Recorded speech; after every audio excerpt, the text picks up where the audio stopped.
मेरा सवाल, किसान और उनके संगठन क्या एमएसपी के लिए लीगल गारंटी के संदर्भ में आंदोलन कर रहे हैं, मांग कर रहे हैं? दूसरा, क्या सरकार इस पर विचार कर रही है, कोई लीगल गारंटी देने के लिए कोई कानून बनाने जा रही है? अगर है तो उस संदर्भ में पूरा ब्यौरा सामने रखे, और नहीं तो क्यों नहीं? लीगल गारंटी एमएसपी के लिए सरकार देने के लिए तैयार है या नहीं? बस इतना जवाब दीजिए।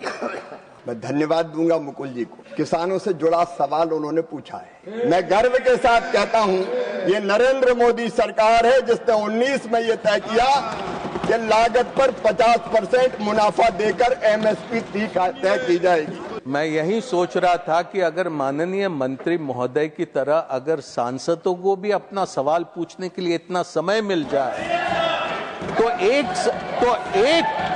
एक ही सवाल प्रश्नकाल में होगा। 1,12,000 किसानों ने पिछले 10 सालों में आत्महत्या करी।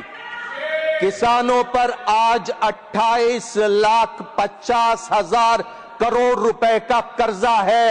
हर किसान परिवार पर कम से कम 1 लाख का कर्जा है।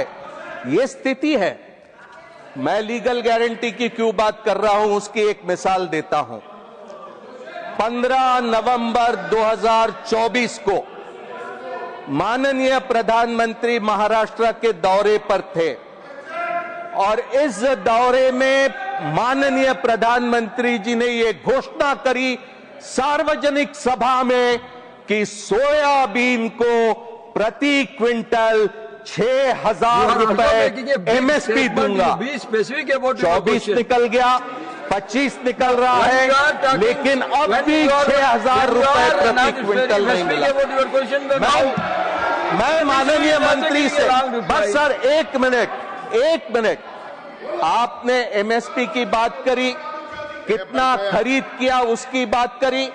एक जवाब आप दीजिए कि स्वामीनाथन कमीशन ने तय किया हुआ C2 प्लस 50%, इस आधार पर आप खरीद कर रहे हैं, या A2 प्लस FL प्लस 50% इस पर खरीद कर रहे हैं? कृपा करके जवाब दीजिए। वो कत्ल भी करते हैं तो चर्चा नहीं होती, हम आह भी भरते हैं तो हो जाते हैं बदनाम।